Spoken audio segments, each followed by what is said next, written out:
வயநாடு நிலச்சரிவிற்கு காரணம் என்ன? சாலைகளில் அரசு வெறும் மரங்களை நடுவது ஏன்? வேளாண் சுற்றுலாவின் அவசியம் என்ன? போன்ற பல கேள்விகளுக்கு பதிலளிக்கிறார் தமிழ்நாடு வேளாண் சுற்றுலா கூட்டமைப்பின் தலைவர் இறையழகன். அவருடன் நமது வேலூர் செய்தியாளர் பிரதீப் குமார் நடத்திய கலந்துரையாடலை தற்பொழுது பார்க்கலாம்.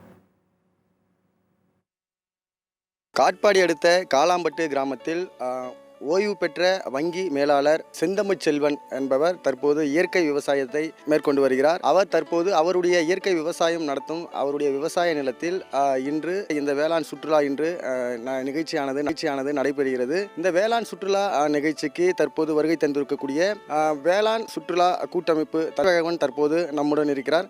சார் வணக்கம். சார், இந்த வேளாண் சுற்றுலாக்கு நீங்கள் வந்திருக்கீங்க. இப்போது இந்த வேளாண் சுற்றுலாவுடைய முக்கியத்துவம் என்ன? அது மட்டும் இல்லாமல் இந்த கேரளா மாநிலத்தில் நிலச்சரிவு, அதாவது வயநாடு பகுதியில் நிலச்சரிவு ஏற்பட்டது. இந்த நிலச்சரிவுக்கு காரணம் அந்த மலைப்பகுதிகளில் முற்றிலும் அந்த மரங்களை அழித்தது தான் காரணன்ற ஒரு தகவல் சொல்லியிருக்காங்க. இதை நீங்கள் எப்படி ஐயா பார்க்குறீங்க? வணக்கம்.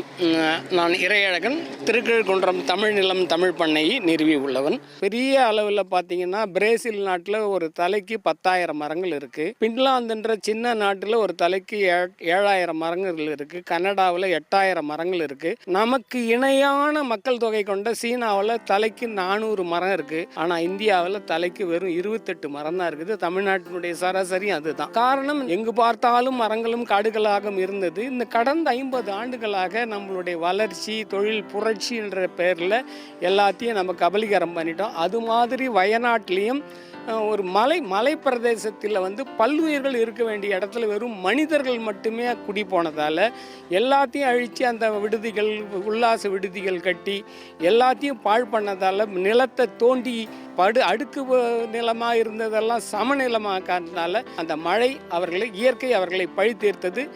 இது இந்த வயநாடு எல்லா மாநிலங்களுக்கும் பரவ வாய்ப்பு இருக்கிறது. எப்போ நம்ம போக சொல்ல பசி ஆடுறதுக்காக அந்த மரங்களை நட்டு வைத்திருந்தனர் நம்ம முன்னோர்கள். ஆனால் இப்போ போனால் எல்லா மரங்களையும் நட்டு அலரி செடி வச்சிருக்கிறாங்க. சாலை ஓரத்தில் வாகை மரம், எதற்கும் பயனில்லாத, அது டிம்பருக்கு கூட பயன்படாது, அந்த மரங்களை வைத்திருக்கிறார்கள். இதால் எந்த பயனும் கிடையாது. இதை நம்ம எதிர்காலத்தில் நம்மளுடைய பிறங்கடைகள் இந்த வேளாண்மை செய்து உணவு கிடைக்காத நிலையில் இருக்க போகிறாங்க. அதுக்கு இந்த மாதிரி சாலை ஓரங்களில் உணவு தரும், பழம் தரும், காய்கள் தரும் மரங்களை நட்டு வைத்தால் எதிர்கால நம்மளுடைய சந்ததிகள் ஓரளவு தாக்கு பிடிக்கிறதுக்கு எளிதாக இருக்கும். இதை தான் இந்த நேரத்தில் வற்புறுத்த விரும்புகிறேன். அதே போல் வேளாண் சுற்றுலாவின் அவசியம் என்ன?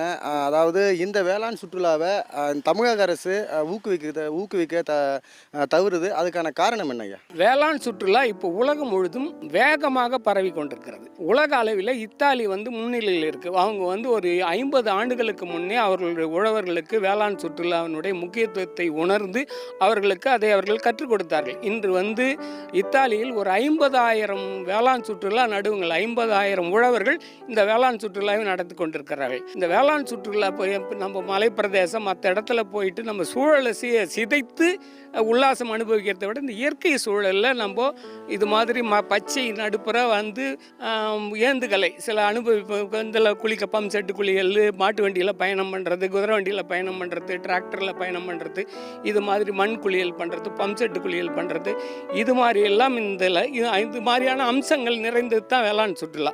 வரவங்களுக்கு நம்ம தோட்டத்தில் விளையிற விளைபொருள்களை நல்ல விலைக்கு, அவர்களுக்கு கட்டுப்படியான விலைக்கு விற்பதற்கும் ஒரு வாய்ப்பு. இதை ஏன் தெரியல, இந்தியாவில் மகாராஷ்டிரம் ஏற்கனவே ஒரு 20 ஆண்டுக்கு முன்னே அவங்க மகாராஷ்டிரா வேளாண் சுற்றுலா வளர்ச்சி கழகம்னு ஒரு துறையை அமைச்சிருக்கிறாங்க. இப்போ தான் நாங்கள் தமிழ்நாடு அரசுக்கு கொண்டு போயிருக்கோம். அவங்க இப்போ அதை பற்றி ஆய்ந்துன்னு இருக்காங்க. வேகமாக முடிவெடுக்க வேண்டும் தமிழ்நாடு அரசு வேளாண் சுற்றுலாவை பற்றி. எங்களுடைய கணிப்புப்படி தமிழ்நாட்டில் 1,00,000 பண்ணைகளை இந்த வேளாண் சுற்றுலாவுக்காக மாற்ற முடியும். இன்னும் ஒரு 5 ஆண்டு 10 ஆண்டுகளில் ஒரு 10 லட்சம் பேருக்கு எளிதான, எந்த இயற்கையும் சிதைக்காத வேலை வாய்ப்பை நம்மளால் உருவாக்க முடியும். இதை தமிழ்நாடு அரசு வேகமாக அவசர கதியாக இதை முன்னெடுக்க வேண்டும் என்று இந்த நேரத்தில் கேட்டுக்கொள்கிறோம்.